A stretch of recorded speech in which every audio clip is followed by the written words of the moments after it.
morning, ladies and gentlemen, on this Monday. Welcome to Ask the Theologian. Delighted that you have joined us to begin the week with biblical, theological, and worldview questions. We should have a great time today. And we just as well jump right into your questions. Why waste time, right? Let's get there and see what you have got to say today. Let's see, Manny down in San Antonio has a question about the law and Romans chapter 3, verse 31. And the question is the law still going to the unsaved, according to Romans chapter 3, verse 31? Do we then make void the law through faith?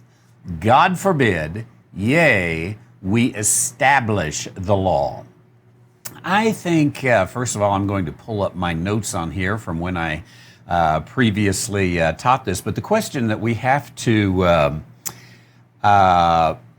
ask is, how in the world does faith and the dispensation of grace, being saved by grace through faith, and he's been arguing faith here. And so if we today are living in faith and our salvation is by grace through faith, then the question is, does this make void the law? And he says, no, we establish the law through this. Now, the question, I think, comes to how in the world does living by faith establish the law? Let's look at my notes here from a couple of years ago. Does the fact that the Jews were justified by faith, verse 30, void the law? The law was never sufficient in itself, but had to be stood upon faith. Establish is histemi, to stand. Okay. But the law, we stand, and we stand it with faith. Let's back up to verse 30. Seeing it is by one God, which shall justify the circumcision by faith and uncircumcision through faith. So, he has introduced to the Jewish people, really, but it's applicable to us. He's introduced this age of grace that we are now under, and he shall justify the circumcision by faith and the uncircumcision through faith. I personally don't think there's a lot to read into the difference between by and through. I think it's good speaking. In good speaking, you don't say the same thing over and over.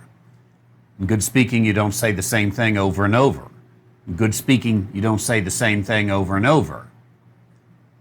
In good speaking, you do not repeat yourself. You see, it makes a difference. So, by faith, the circumcision by faith, the uncircumcision by faith. Do we then make void present active indicative, a statement of fact right now? Do we then make void the law through faith? God forbid, yea, we give the law something to stand on. We establish the faith. Let's see how Young's Literal has translated that. Basically the same. Let it not be, yea, we establish the law. If we go to Darby and bring him up to size, verse 31, do we then make the law void by faith? Far be the thought, but we establish the law. I think a couple of things here. One, I think that Romans is one of those books we ought to go back and revisit. I've said that a number of times. I have taught through the book of Romans basically twice. And I think I need to teach it 3 times, maybe 4 times, maybe 5 times before we get it. That's kind of what we did on our last study of Galatians, is we went through it and we backed up and went through it again, and we backed up and went through it again in order to make sure we get it. because I think here we've got such a contextual issue that is a little difficult to pull out verse 31.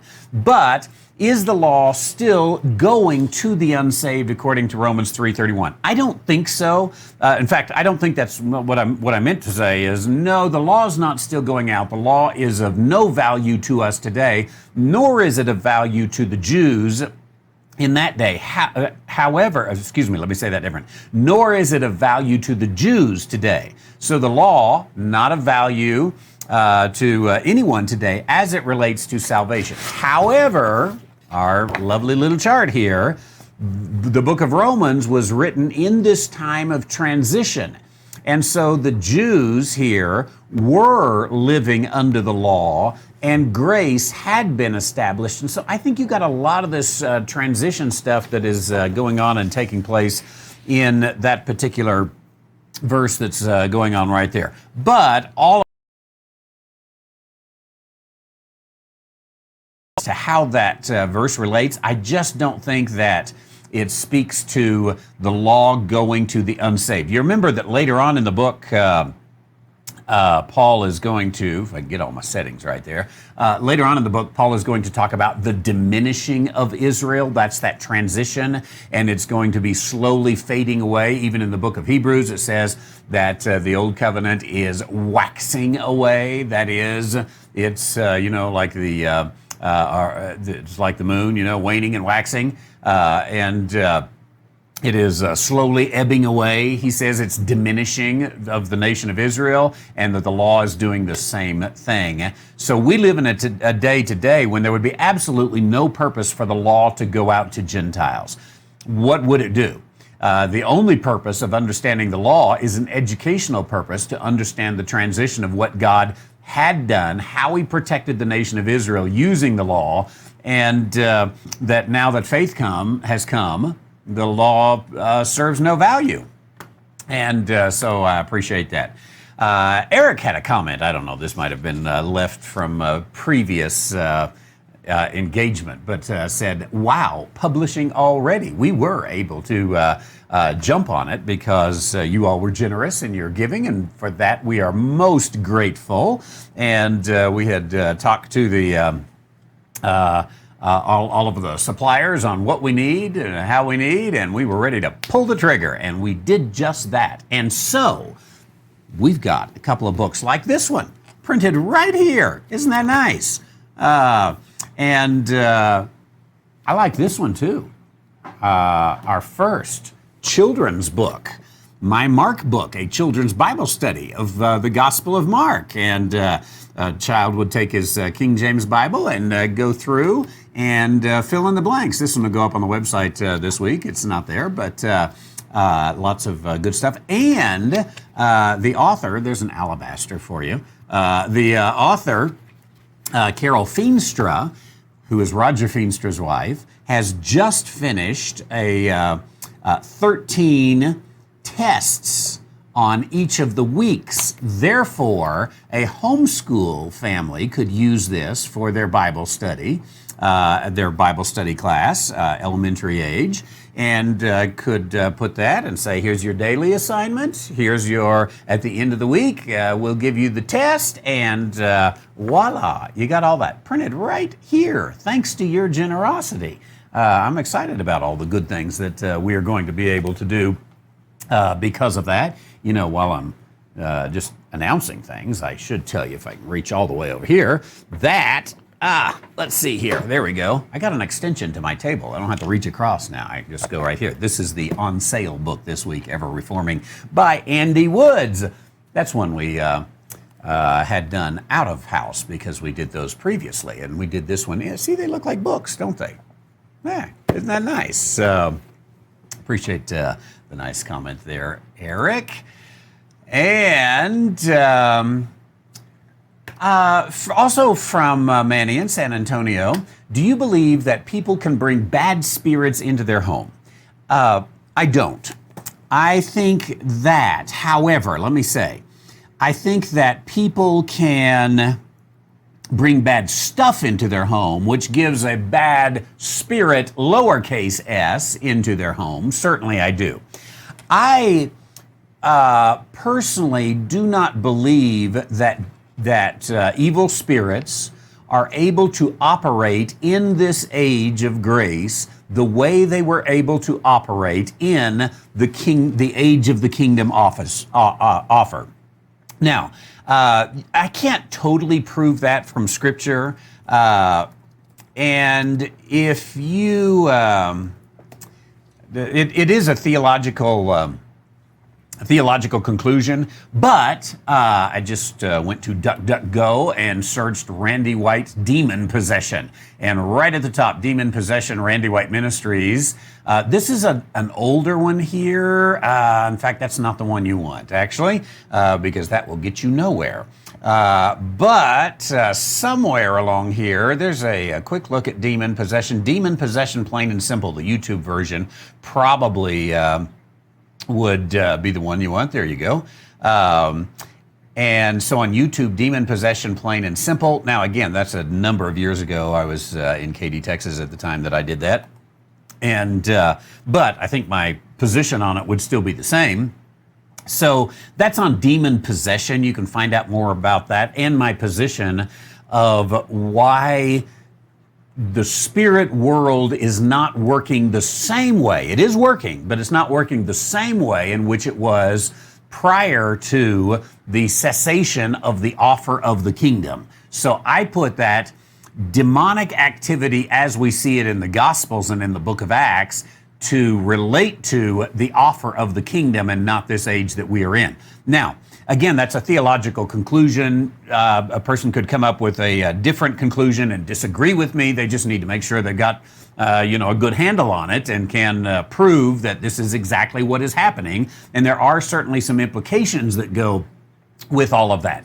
Now, the idea, pretty popular idea, especially in charismatic circles, in a lot of evangelical circles, and I would say even to some degree in more conservative circles, maybe even dispensational circles, there's the idea that, if you dabble in this or look at that or whatever, you are inviting evil spirits into your home. Now, I think that you may be inviting trouble into your home, but it's trouble that you are bringing. I wouldn't suggest doing the horoscope and the Ouija board and all those kind of things. But if a demon wants to come, if demons were active and they wanted to come into your home, they don't need the invitation of you pulling out the Ouija board. I think the Ouija board is evil, wicked. It focuses on satanic things. Maybe there even is some satanic movement in there. Maybe it's power of suggestion. Who knows? But, I don't know why you would want to portray and play evil within the home. That just playing with evil in the home doesn't bring bad spirits into your home, but it brings a bad spirit into your home. You want a home that has an environment that fosters the reading of the Word, the growth in the Lord, the worship of the Lord. And so with your children, your grandchildren, your neighbors, whatever, you want to be known as that home, the praying home. I think of Acts chapter 12. Is it verse 5? Let's see here. Beginning in verse 5 will work. Peter therefore was kept in prison, but prayer was made for him without ceasing of the church of God for him. And when Herod would have brought him forth the same night, Peter, sleeping with two soldiers bound with two chains, and the keepers before the door kept prison, the angel of the Lord came upon him, shined in the prison. He smote Peter on the side, raised him up, saying, "Arise quickly." His chains fell off, and he was told to go. In verse 9, he went out, followed him, wist not that it was true what was done by the angel, thought it was a vision. When they passed the first and second ward, they came to the iron gate. Here he is, now out on the street. And when Peter was come to himself, he said, "Now I know of a surety that God has delivered me." And when he had considered this thing, he came to the house of Mary, the mother of John. That's what I want right there. When he had considered this thing, hey, God has done a real work. When he considered that, he came to the house of Mary. Now, that just tells me that Mary had the home, that it was such the reputation that if ever anybody is going to be praying, it's going to be Mary. And Peter says, somebody has been praying. I'm going to go to the house of Mary, the mother of John, whose surname was Mark, John Mark's house. And I'm going to show up there. Now, I'd give that just to say, I think that's the kind of spirit, lowercase s, that we want of our home. That someone knows if they're in trouble, I can go there. Someone knows if I need spiritual counsel, I can go there. Someone knows if I need wise advice, I can go there. That's the kind of spirit we want to develop in our home. I see from time to time, and Manny, I know you see it as well, especially when it comes to Halloween time, more and more our society has been decorating the homes in these ghoulish manners. And there's that one house on the block, that the entire house is covered in the deadly, the death, and demonic. And I am thinking, why do you want to be that house? That house that so celebrates death and demonism. I want to be the house, that people they don't say, hey, I need someone to help me. Oh, maybe I'll go to that house that has the dead guy in the yard every Halloween.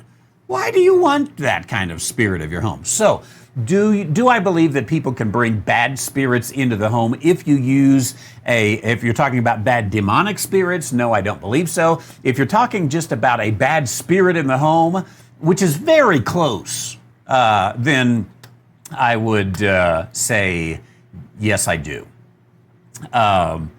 Indeed, I do. Let's go to Sue in New Jersey. Always good to see you. A question that comes up related to something we were looking at last week in Genesis chapter 6, but actually probably more in chapter 8. Let's look it up here in just a moment. But the question from Sue in New Jersey is, how did one of Noah's daughters-in-law get pregnant with a Nephilim? Was she unfaithful?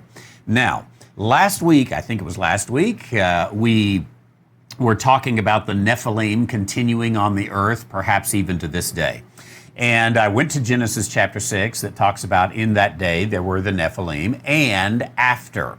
And I just gave a speculation that the Nephilim were after since all of them were destroyed in the flood, there must somehow have been Nephilim on the ark that were preserved. Now, how in the world did that happen? My speculation was that that Cain was actually that Nephilim. And therefore, his mother would have been Ham, his father, the guy that they said was his father would have been Ham, and Mrs. Ham, Ms. Piggy, would have been the mother. Now, was Miss Piggy unfaithful? Yes, I think so. I think she was unfaithful prior to getting on the ark. Now, there's only a scant of evidence to go on. And I know that some people say, he builds that on a scant of evidence. But then they have no explanation whatsoever for the Nephilim after that. They don't even try to find an explanation. So at least I've got a little sliver of evidence, and they've got nothing. If your choice is a sliver or nothing, I'm going with a sliver. So let's look and see where we can bring this about. Let's go to Genesis and let's find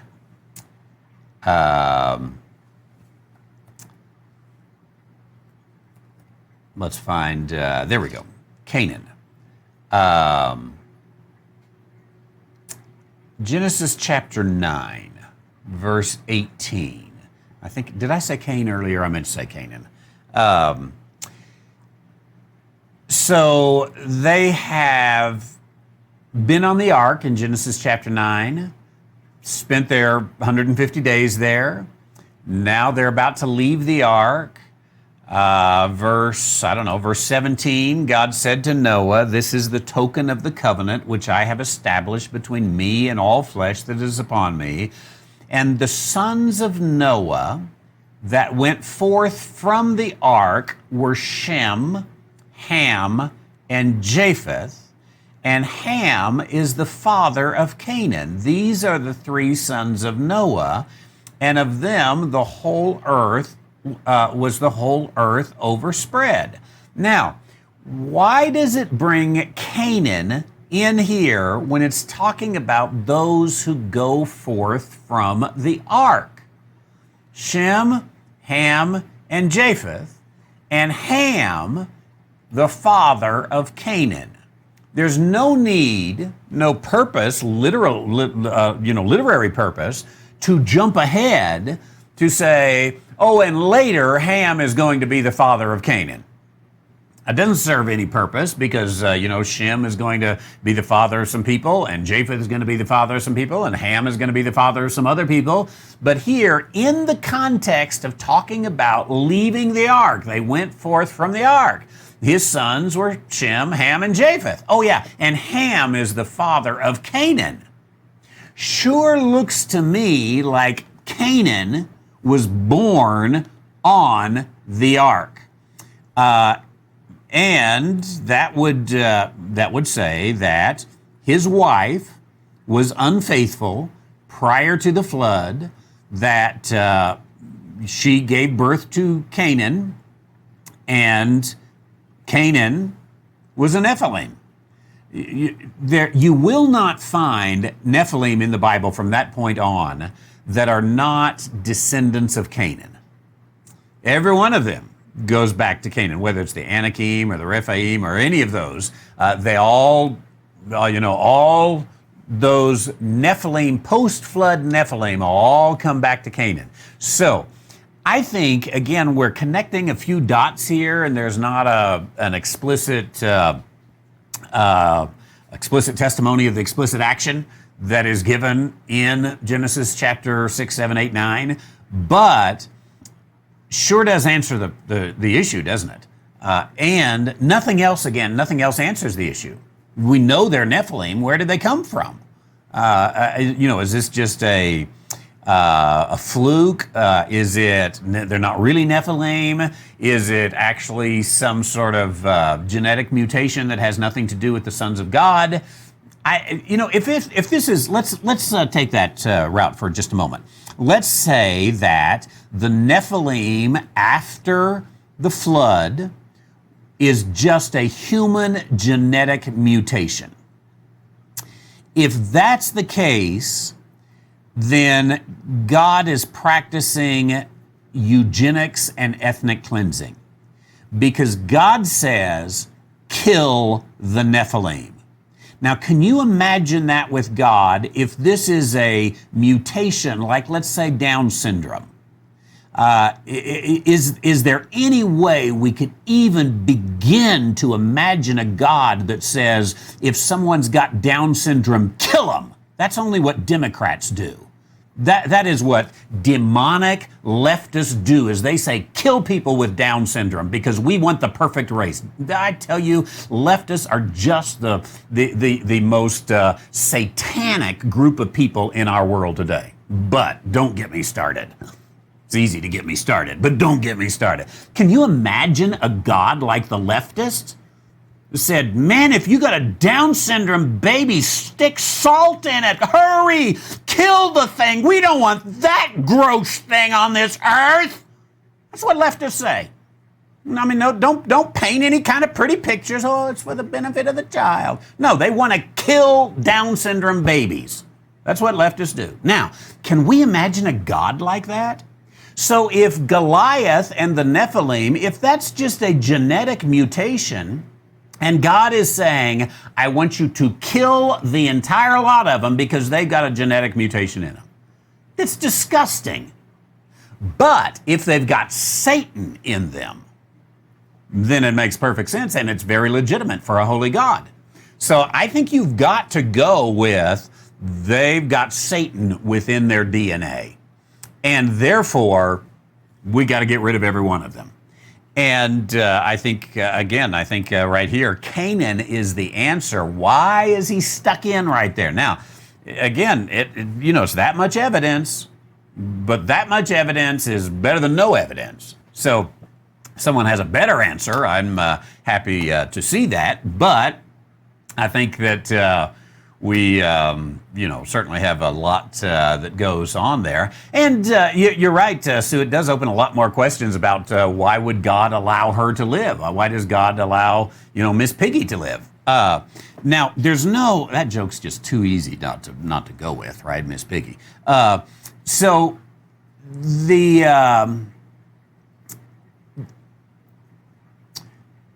the mother, in this case Ham's wife, would not have herself been Nephilim, which means that she and Ham can produce children that are not Nephilim. I think that God did want those three strains of humanity, four really, because Noah and his wife had children also. And that's probably the reason God didn't kill her. Otherwise, you would not have had that entire stream, the Hamite stream, if you will. That's the best I can put together on that and carry that out. Appreciate that. Renee in Albuquerque says, it is said by some that the fallen angels not only poisoned human bloodlines, but somehow corrupted some sea creatures. Same person said some creatures are clearly wicked in appearance. Well, speaking of wicked, boy, have we had fun at our mountain homes this weekend. Satanic creatures. And as a matter of fact, just this morning, let's see here. I was running around the house, getting one of those wicked creatures out of my house. I knew he was in there. He had given the evidence of being in there. We're blessed that we don't have rats where we live, so I don't worry about rats. We have maybe a few field mice, but not much. That would be, and they're out in the field. We have a few pretty bunny rabbits, but they don't come in the house. We have 72 million chipmunks. Aren't they cute?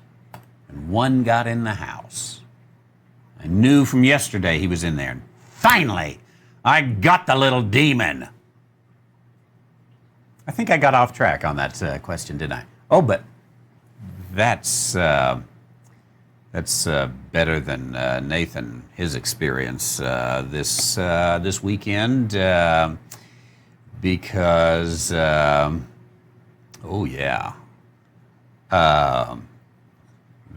he had to catch a little demon out of his house too. Woo! Sorry to frighten you there. Hope the children weren't watching. He's catching bats in his house. I'm just catching chipmunks. The joy of mountain life. Now we should get back to the question here, Renee. Could Nephilim have corrupted some creatures? Whether they be sea creatures or here I was using land creatures, I think you would agree with me. That picture of that bat, that looked kind of devilish, didn't it? And now the chipmunk is sort of like... Lucifer in the garden. It's very deceptive because he looks so cute. Very deceptive. Okay. Some creatures are wicked in appearance. They are. When I was growing up in New Mexico, we had a whole bunch of... you used to catch these things, just like every day. you would see them all. I don't know what happened to them because they seem to be gone. But it was this little fella right here. Horny Toad. I hadn't seen one in years. Literally, they were everywhere. And, well, you would agree, okay, that looks kind of wicked, isn't it? I mean, you know, I don't know if that's the kind that the princess is supposed to kiss and it's going to turn into a handsome prince or something, but it's got a lot to go to become a handsome prince. So would you take and say, okay, these wicked creatures like horny toads or the bats or some of the wicked sea creatures, could it be that Satan poisoned those bloodlines? I would have to see a pretty good argument to be convinced. I do think that there is a curse put on the earth, and there was certainly a curse put on the serpent. And could it be that that general curse created ugliness? I think you could say so. I suppose, in fact, I know this is true. I just don't know all of the genus and species and what do you call that? Taxonomy? Is that what it is? So if we took a I don't know, let's say this particular taxonomy chart here. Oops, that's awfully small, isn't it? But if that's not really the one I was looking for, but you know, the kind of animal thing that says, you know, there are canines. Canines are dogs.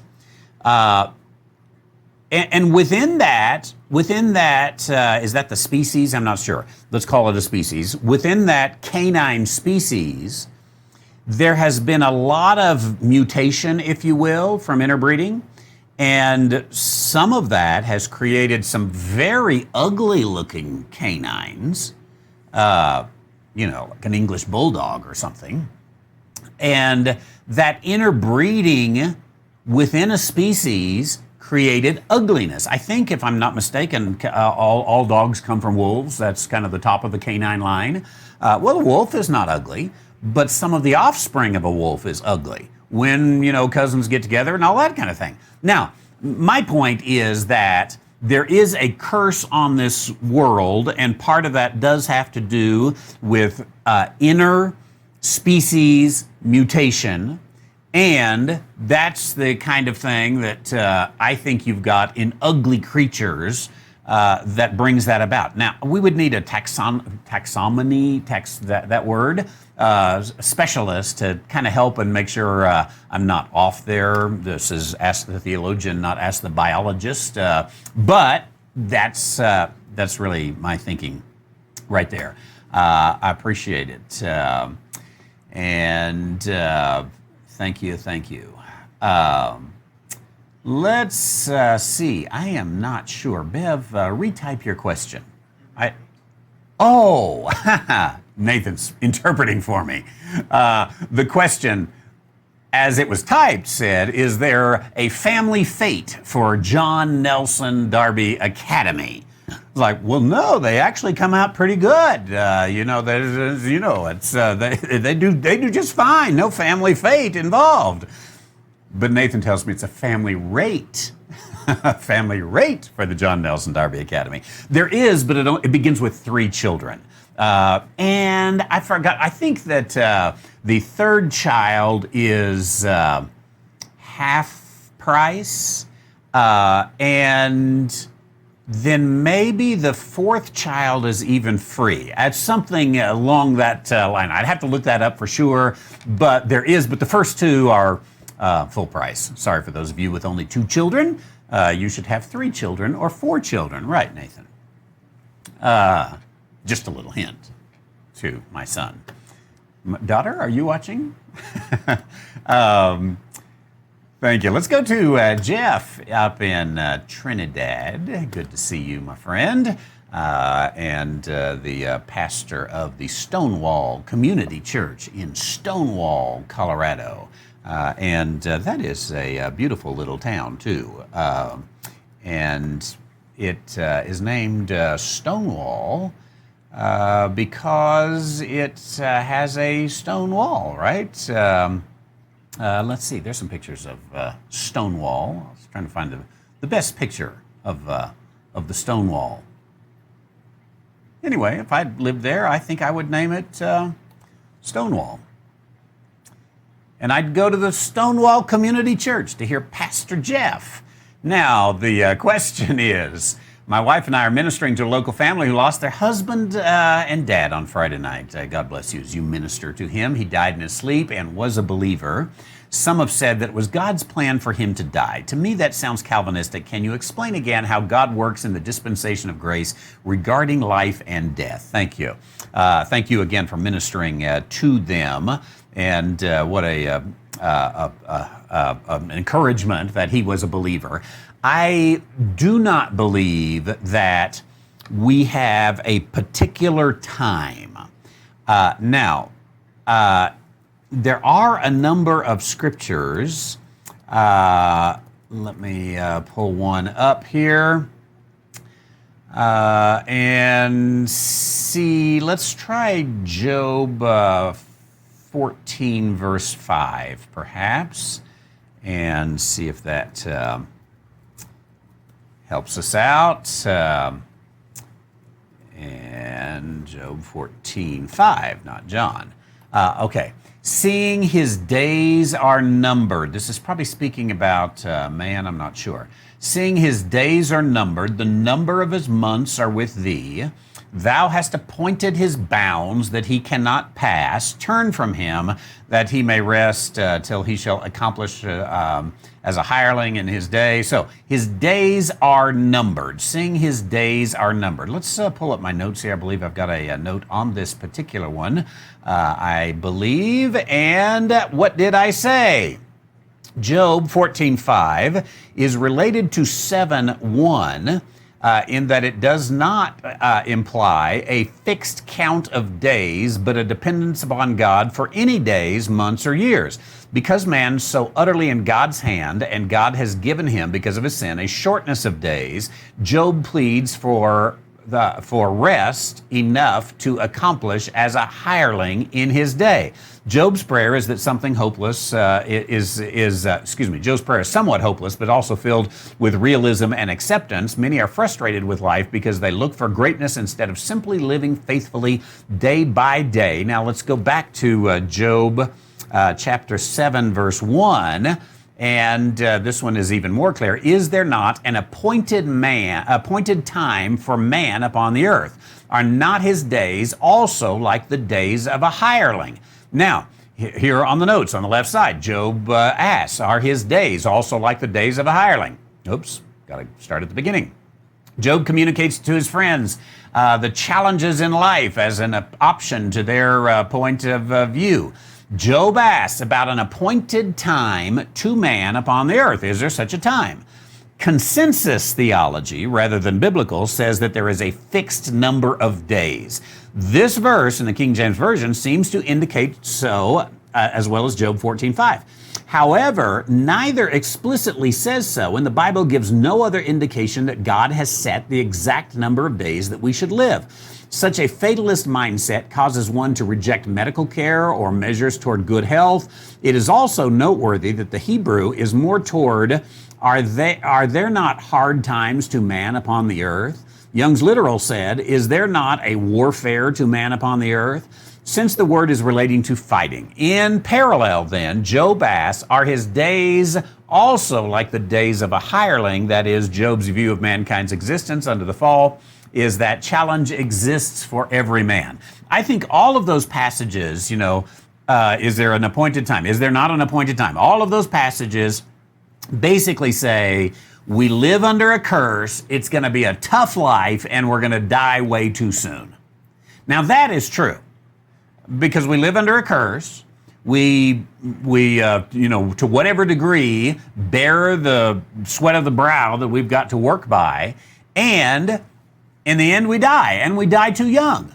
That is that appointed time. It is appointed unto man once to die, the book of Hebrews says. Is it appointed, on Friday night at such and such a time that this gentleman is going to die? Is that in the appointment book like that? I don't think so. It is just under the curse. It's appointed that he's going to die. Someday he is going to die. If we see death approaching, depending on the circumstances, and there are circumstances which may totally be different on this, but if a healthy person sees death approaching, they're probably, if they take a healthy biblical worldview, they're not going to say, well, I guess it's just my time, I'm going to go. Rather, they say, what could I do to hold off death? Because I've got a few more things I'd like to accomplish on this earth, some things in my bucket list. So a Calvinist can't do that. A Calvinist just has to say, I am going to live until I die. There's no sense taking any vitamins. There's no sense, going out and getting some sunshine and taking a little exercise and having a good attitude because, it's when it comes, it comes. Now, there is a degree of truth that we're going to die. Spare the rapture, we're going to die. I think that a person sometimes dies in an accident too early. Sometimes dies from violence too early. God didn't appoint that. Sometimes even dies from health reasons too early. Maybe, we didn't know that the health issue was there. My father-in-law passed away very suddenly last November. Heart attack. We didn't know he had any heart problems. He just went to bed and died. Did God appoint that day of his death? I don't think so.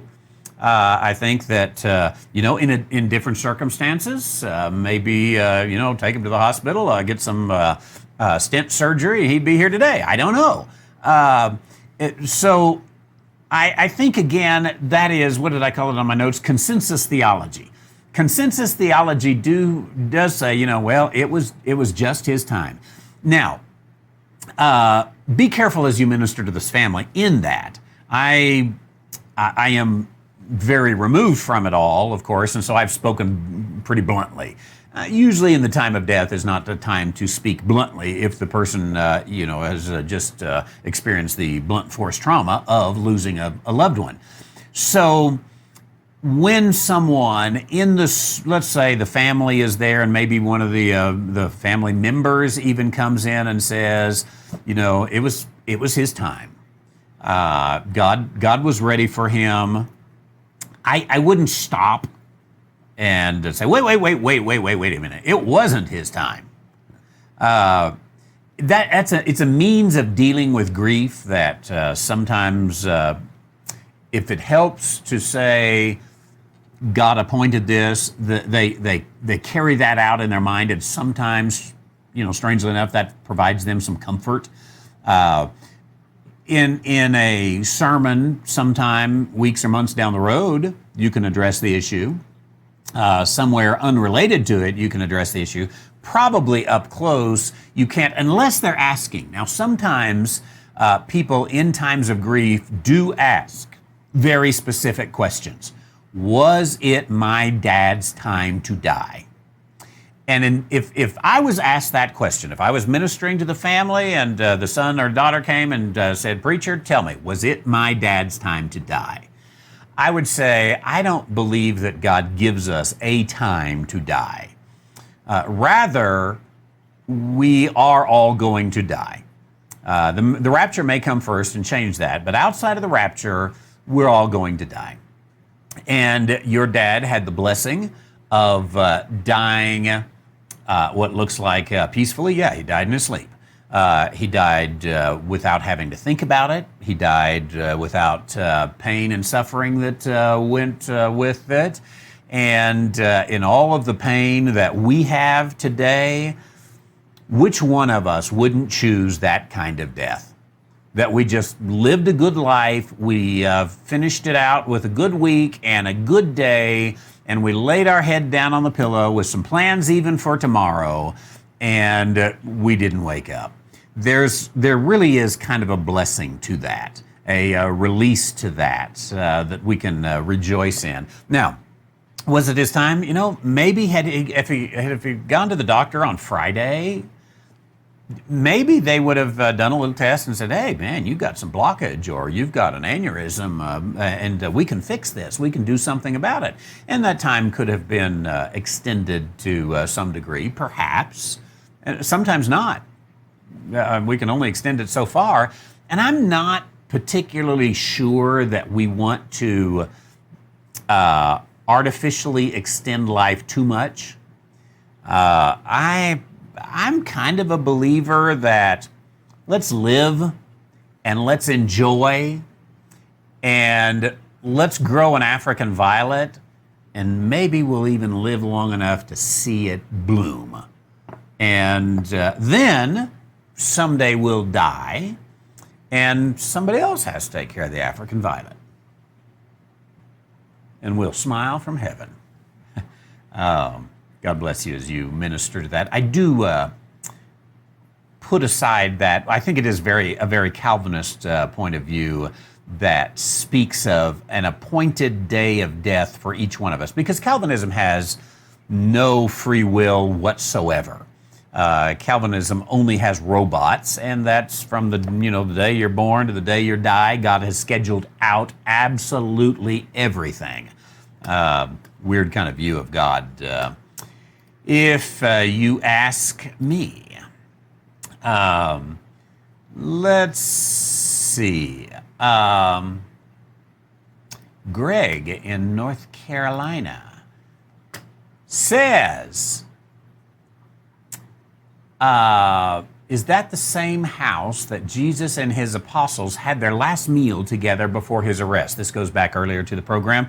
We were talking about the home of John Mark, his mother, Mary, and the consensus theology is same house. The upper room of the night of the Last Supper, the washing of the feet, the Last Supper, that upper room, consensus is it was the same house of John Mark. Now, they get that through that much evidence, really even less evidence, I'd say, than I have from Cain. Now, I'm going on some speculation here. Maybe somebody could prove me and say, no, it's right there. There it is. It tells you it's the home of John Mark, in which case I'll totally question the assumptions. Should get the mug, there we go.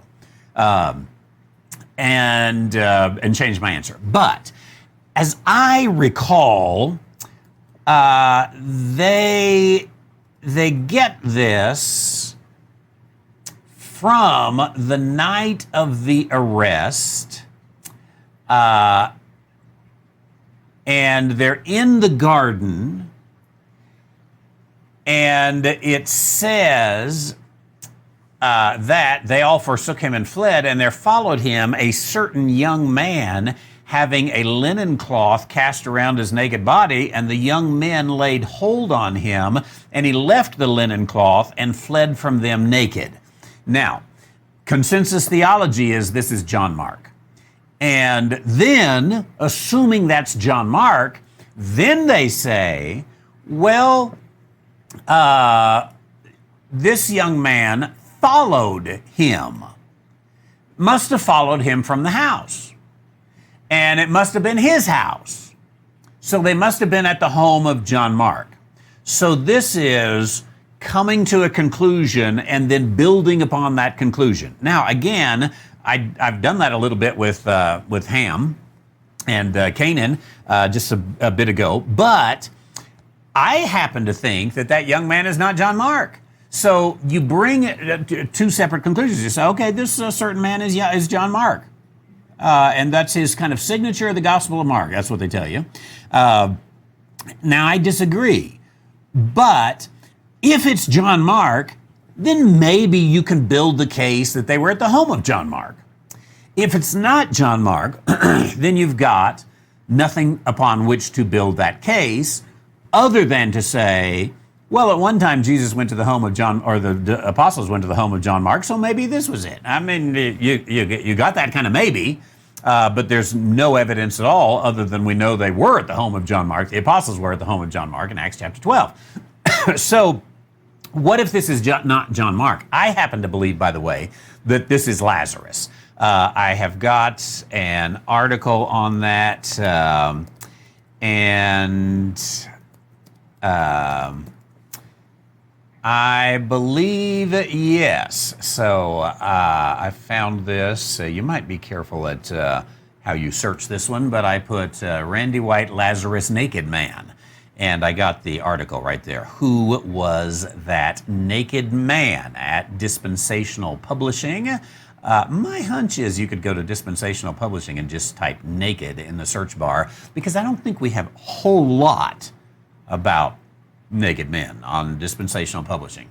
And I go through and I give some options here why it's Lazarus, and carry that out there. So that, if it's Lazarus, as far as I know, that takes about the only grounds upon which to build the argument that the upper room was the home of John Mark.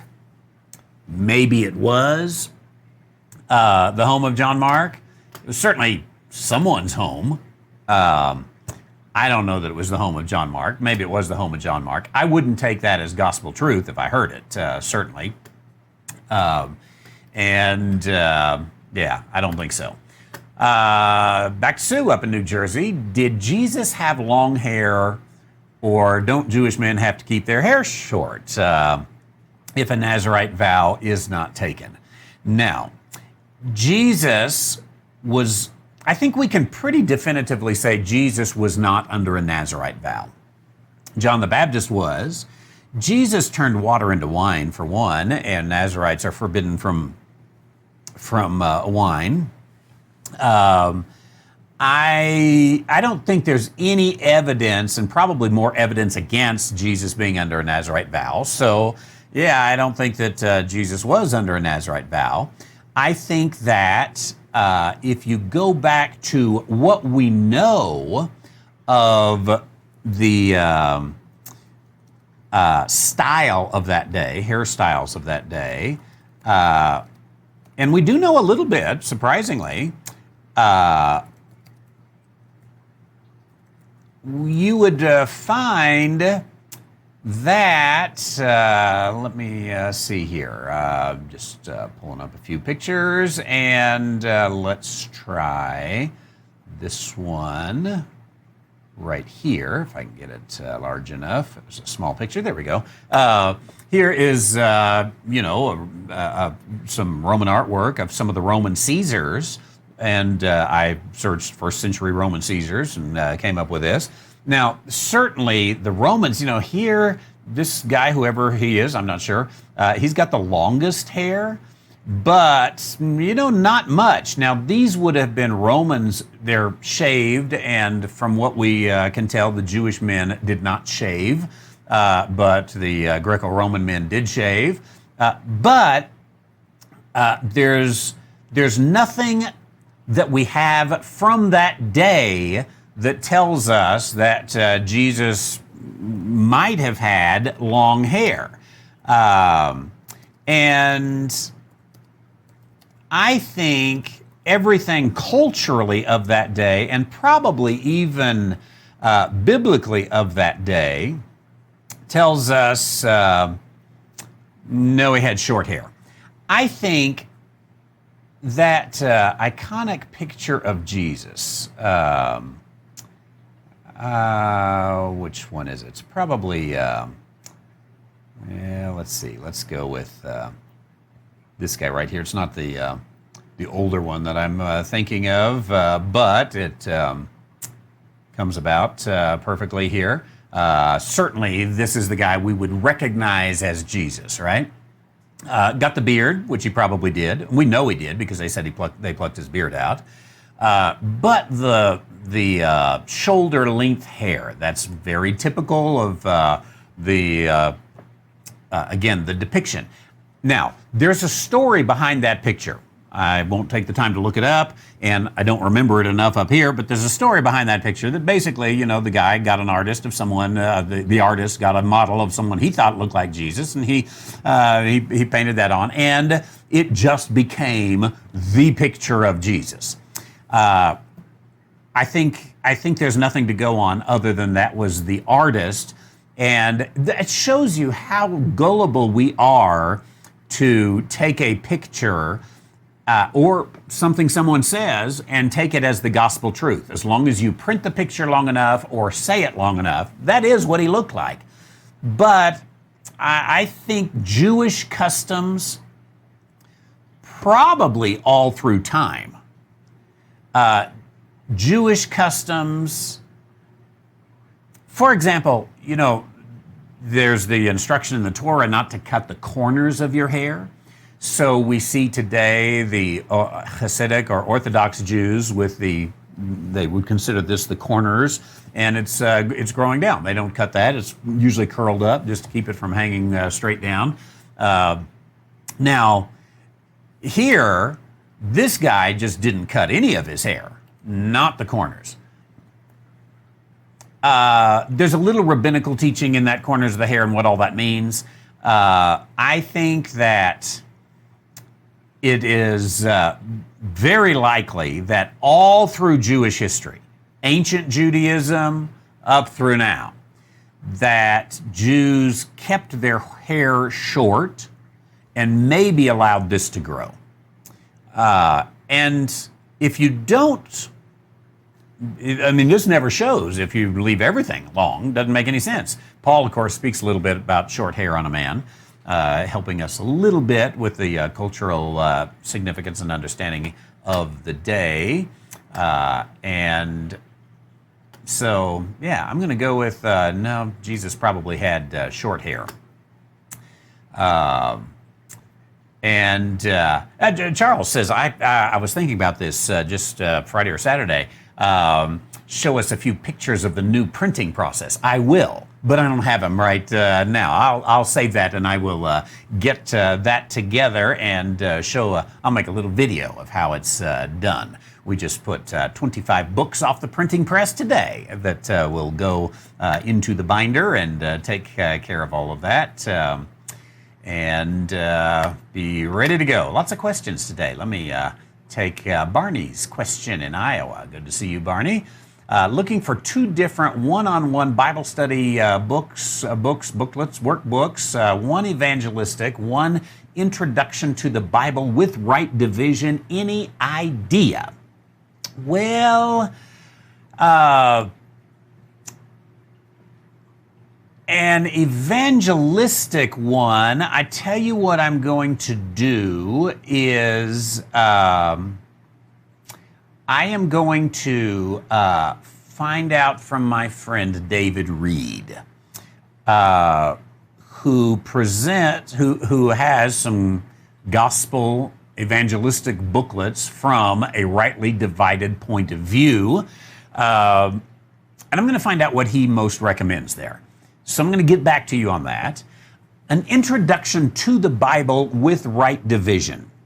2 things I could recommend.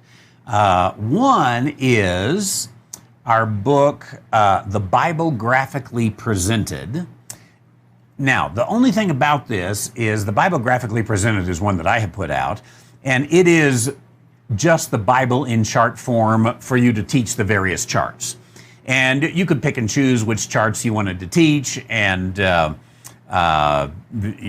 take those that kind of helped. It really is designed to help a person understand the Bible and the divisions of the Bible and separating some of that out. But it's not the kind of, book like this book, where you go through and you sit and you read and you put that together. I am almost done. With a book called Understanding Dispensations, which is a reading book like this that a group could study more. So if you want a chart book, the Bible Graphically Presented, you would have to do some homework. You would have to look and say, okay, I see this chart, now what do I do with it? And how in the world am I going to take this chart and communicate? But this chart is going to be a series of charts. There's probably 40 of them in there. A series of charts that helps to rightly divide the Scripture.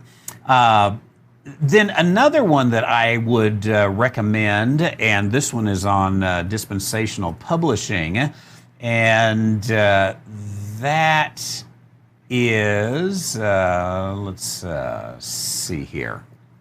Let me pull it up for you. Here it is. A dispensational synopsis of the New Testament. This is only New Testament, obviously, but it takes, in book form, each of the books of the New Testament, gives a little bit of overview of it, and tells where does this book fit in dispensationally.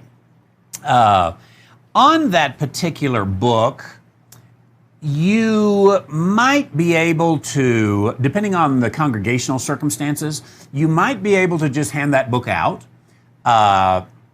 You might, it might go too far on a few occasions it almost, in a few occasions, almost leans Acts 28. So depending on the congregation, it might shock some people. Shocking is not always a bad thing if your congregation can handle that.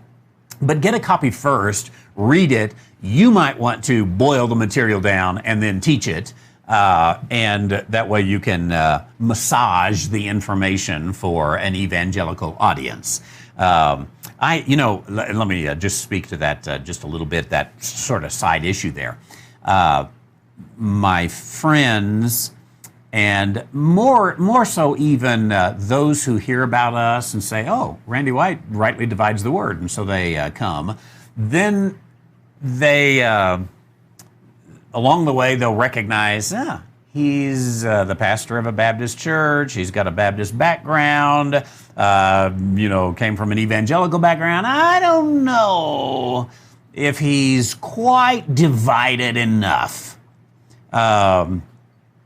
Then, they get kind of concerned. I've got a large evangelical audience, more than just a right dividing audience.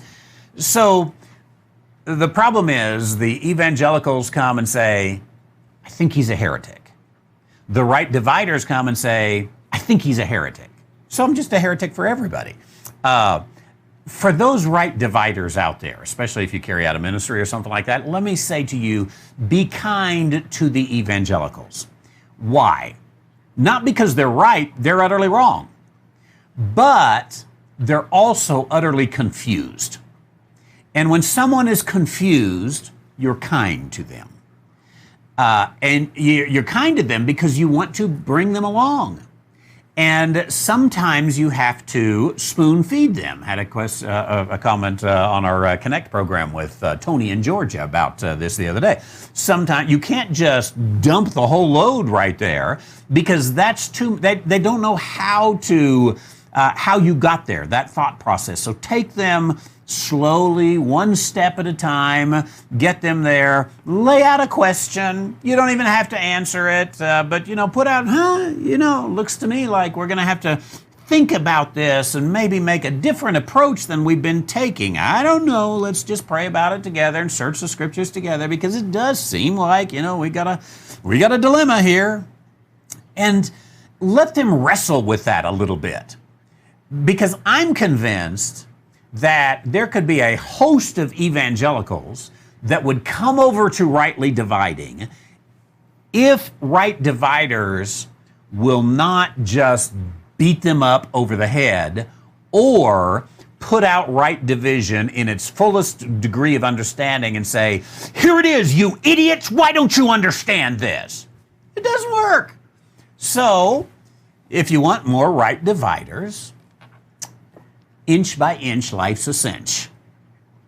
Plant a doubt, plant a seed of suspicion, there's a door over there that maybe we could go through to resolve this. Put it together slowly and they'll get there. Now, the Charles Baker was a gentleman and a scholar. He was not at all combative.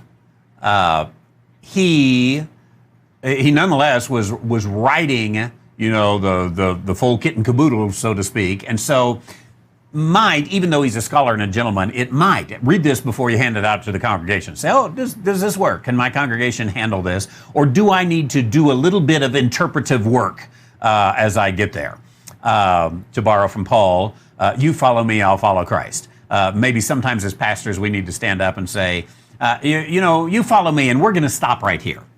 We're going to stop right here because I don't want you to be so shocked that you won't go with me any farther.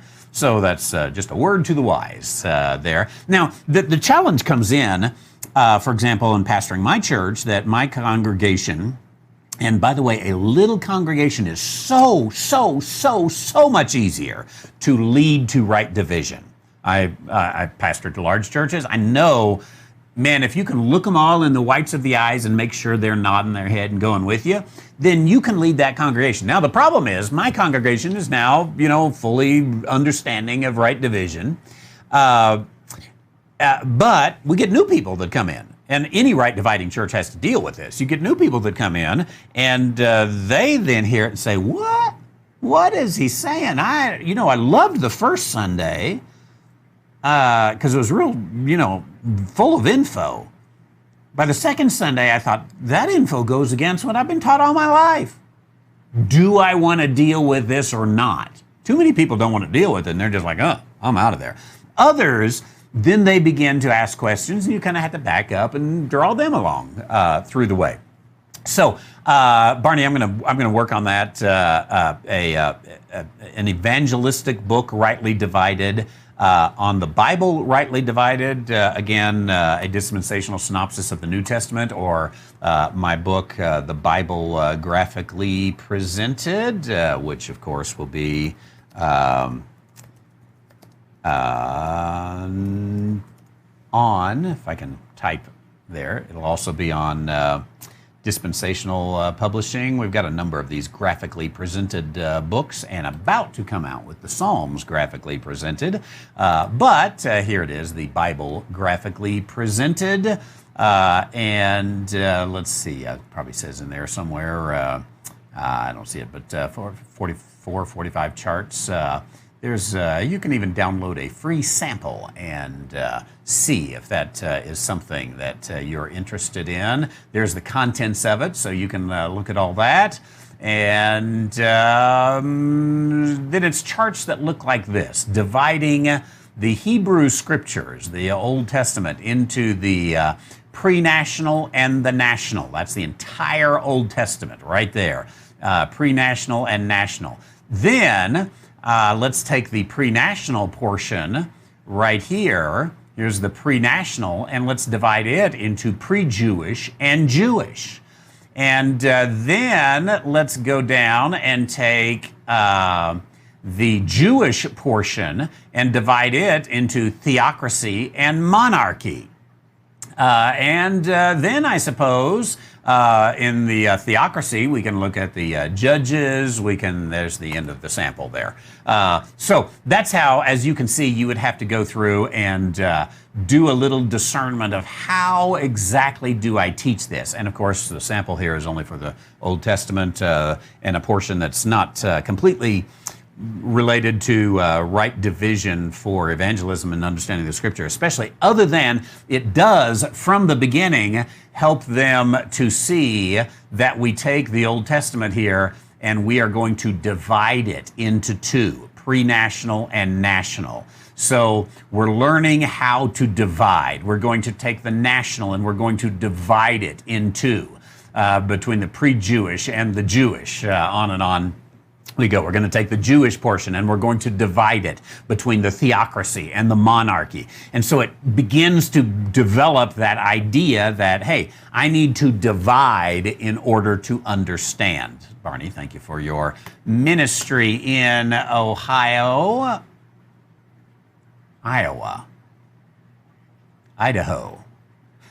Let's go with Iowa. I don't know how Ohio came out there, but certainly didn't it? How about this? I am out of time. I've got 3 more questions. I'm going to go ahead and take them, and I tell you why I'm taking them out of time. Because I hate to give you the bad news, but I will not be here tomorrow. Be back on Wednesday for Ask the Theologian. So let's take Nancy up in Pueblo West, Colorado.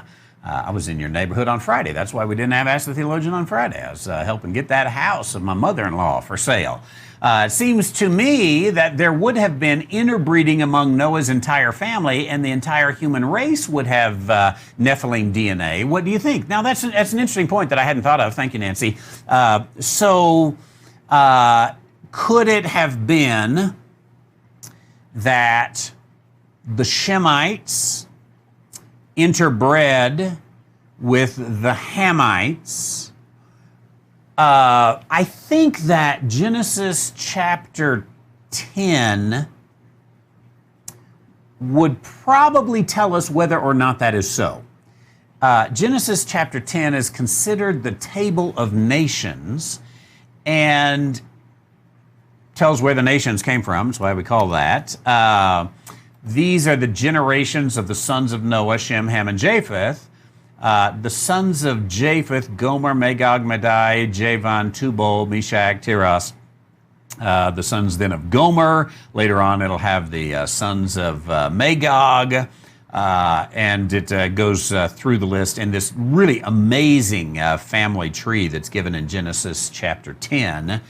Now, the question, could you build a case that there was interbreeding between these clans, so to speak? I would say that at first glance, Genesis chapter 10 doesn't seem to indicate any interbreeding. But we should always question the assumptions. I've never read Genesis 10 looking for that, so we should go looking for that and see. In which case, obviously, I would need to mitigate my position just a little bit on that. And maybe you could even say then, although we end up with the same problem earlier of why to kill them, maybe then you could say then it was the interbreeding that brought about not so much the Nephilim, but the mutations through all of that. I'm not sure that I'm ready to go there, but worthy of building that question. Lori in North Carolina says, in Genesis 6:5, God sees the intent of man's heart that it was evil continually. Do you think this has a carryover principle even though God is reigning in grace today? No. Let's go to Genesis chapter 6, verse 5. And this is, of course, one of the bases of total depravity. And does Genesis 6:5 describe mankind generally for all time? Genesis 6:5, God saw that the wickedness of man was great on the earth, and that every imagination of the thoughts of his heart was only evil continually. Now, does that say that mankind today has that very same issue, and it was that his heart is, every imagination of the thoughts of mankind's heart for all time was only evil continually? Now, let me say, we won't do this part of it today, but let me say we should dig into the Hebrew and find out if there's any mitigating factors in the Hebrew. Let's look at Young's literal. Jehovah seeth that abundant is the wickedness of man in the earth, and every imagination of the thoughts of his heart only evil all the day.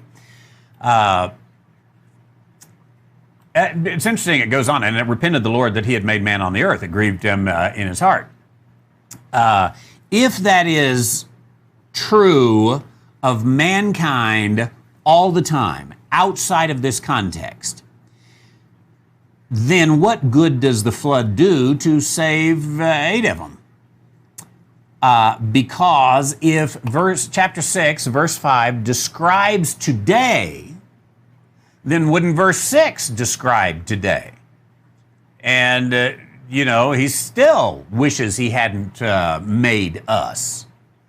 Well, again, it fits a Calvinist viewpoint of a mean, angry, mad God, but it doesn't fit what we read about Christianity.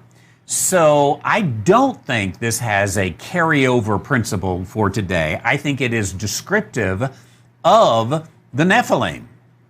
And later on in that, just a few verses, it goes on, here's man evil continually, but then it goes down, there was Noah, a just man and perfect in his generations. Now, I think that's speaking about his DNA.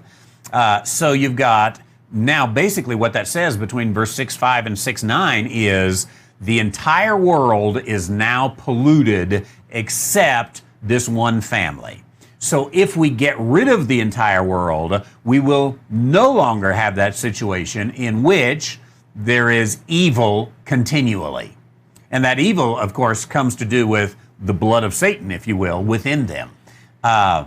Now, again, that merits some study in the Hebrew just to make sure that we are correct there. Also from Lori, are these the same angels Jude writes about in Jude 6 and Peter in 2 Peter chapter 2, verse 4? I do believe that they are. Again, connecting a few dots there, but the angels that would not keep their proper abode and they are kept in prison until, the future day. I think that those, Jude 6, 2 Peter chapter 2, I would even connect the, forgotten the chapter, but the opening of the bottomless pit in the book of Revelation and the 200,000 that come out.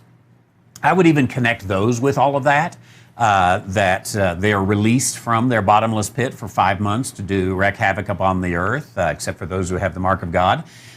So I would connect to those. If not, you really come up with kind of, you come up at a loss on what to do with those particular angels in Jude chapter 6.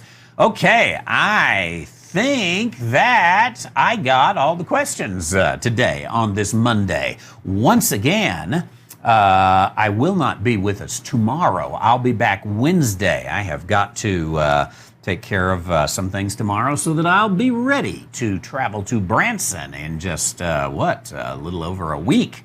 And we'd still love to have you. If you would like to sign up for that, go to randywhiteministries.org, click the retreat button, and come join us in Branson. Still open to registration. This is our special this week. If you haven't had that, this is the new book that is up there.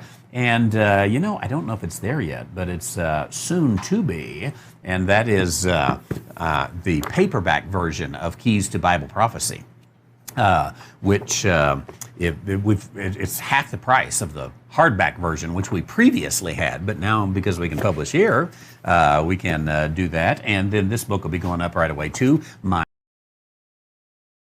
Got kids or grandkids. It's a nice one. I'd say elementary age, able to read and look at a verse in the King James and transfer that over to a fill-in-the-blank kind of thing. So probably 2nd, 3rd, 4th grade be perfect for them there. Help them to use a King James version of the Bible. I think they'll be blessed. And they'll come out knowing the book of Mark. It's not a theology book. It's a book of Mark book called My Mark Book. And it helps a child know what's the content of the book of Mark, which is a good thing. Wouldn't you agree with me? Thanks for being with us. Again, we'll see you Wednesday morning at 10 a.m. Mountain Time. Look forward to seeing you then. Until that time, keep questioning the assumptions. We'll see you soon.